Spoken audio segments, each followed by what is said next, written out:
ರಮೇಶ್ ತನ್ನ ಸ್ವಂತ ಊರನ್ನು ತೊರೆದು ಬೆಂಗಳೂರು ಎಂಬ ಬೃಹತ್ ನಗರದಲ್ಲಿ ಕೆಲಸ ಹಾಗೂ ಜೀವನ ನಡೆಸುತ್ತಿದ್ದನು.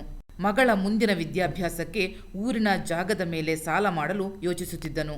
ಬೆಳಿಗ್ಗೆ ವಾಕಿಂಗ್ ಮಾಡೋ ಅಭ್ಯಾಸವಿದ್ದ ರಮೇಶ್ ತನ್ನ ಗೆಳೆಯ ಸುರೇಶನ ಬಳಿ ತನ್ನ ಅಳಲನ್ನು ತೋಡಿಕೊಂಡ. ರಮೇಶಣ್ಣ, ಯಾಕೆ ಒಳ್ಳೆ ತಲೆ ಮೇಲೆ ಬಂಡೆಕಲ್ಲು ಬಿದ್ದ ಕೂತಿದ್ಯಾ? ವಾಕ್ ಮಾಡೋದಕ್ಕೆ ಬಂದು ಸುಮ್ಮನೆ ಕೂತಿದೆಯಲ್ಲ ಮಾರಾಯ, ಏನಾಯ್ತು ಅಂತನಾದ್ರೂ ಹೇಳು. ಏನೂ ಇಲ್ಲ, ನನ್ನ ಮಗಳಿಗೆ ಮುಂದೆ ಓದ್ಸೋಕೆ ದುಡ್ಡು ಸಾಲ್ತಿಲ್ಲ ಕಣಯ್ಯ.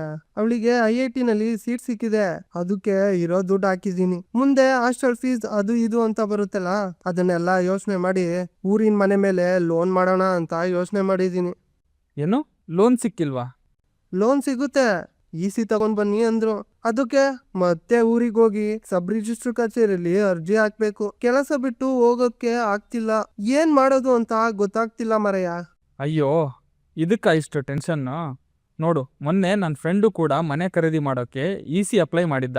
ಸಕಾಲ ಕಾಯ್ದೆಯಡಿ ನೋಂದಣಿ ಮತ್ತು ಮುದ್ರಾಂಕ ಇಲಾಖೆಯ ಮೂಲಕ ನೀನು ಅರ್ಜಿಯನ್ನು ಸಲ್ಲಿಸಬಹುದು. ನಿನ್ನ ಮನೆಯ ದಾಖಲೆ ಪತ್ರಗಳು ಹಾಗೂ ID ಪುರಾವೆಗಳನ್ನು ಸಲ್ಲಿಸಿ ನೀನು ಪಡೆದುಕೊಳ್ಬಹುದು. ಸಂಬಂಧಪಟ್ಟ ಪುರಾವೆಗಳು ದಿನಾಂಕ 1/4/2004 ಮುಂದಿನ ವರ್ಷಗಳಿಗೆ ಸಂಬಂಧಿಸಿದರೆ ಕೇವಲ 3 ಕೆಲಸದ ದಿನಗಳಲ್ಲಿ ಪಡೆಯಬಹುದು. ದಿನಾಂಕ 1/4/2004 ಮೊದಲಿನ ಅವಧಿಯಾದರೆ, ಅಂದರೆ ಮೊದಲ 13 ವರ್ಷಗಳ ಒಳಗೆಯಾದರೆ 10 ಕೆಲಸದ ದಿನಗಳಲ್ಲಿ ಋಣಭಾರ ಪತ್ರವನ್ನು ಪಡೆಯಬಹುದು. 13 ವರ್ಷಗಳಿಗಿಂತ ಸಂಬಂಧಪಟ್ಟ ದಾಖಲೆಗಳು ಹಳೆಯದಾಗಿದ್ದರೆ ಪ್ರತಿ ವರ್ಷಕ್ಕೂ 10+1 ಕೆಲಸದ ದಿನಗಳಲ್ಲಿ ಪಡೆಯಬಹುದು. ಹೌದಾ, ಇಷ್ಟೊಂದು ಸರಳವಾಗಿದ್ಯಾ? ತುಂಬಾ ಥ್ಯಾಂಕ್ಸ್ ಕಣೋ, ನನ್ಗೆ ಇದ್ರ ಬಗ್ಗೆ ಮಾಹಿತಿನೇ ಇರ್ಲಿಲ್ಲ ನೋಡು. ನೀನ್ ಸಿಕ್ಕಿದ್ದು ಒಳ್ಳೇದೇ ಆಯ್ತು ಮಾರಯ್ಯ.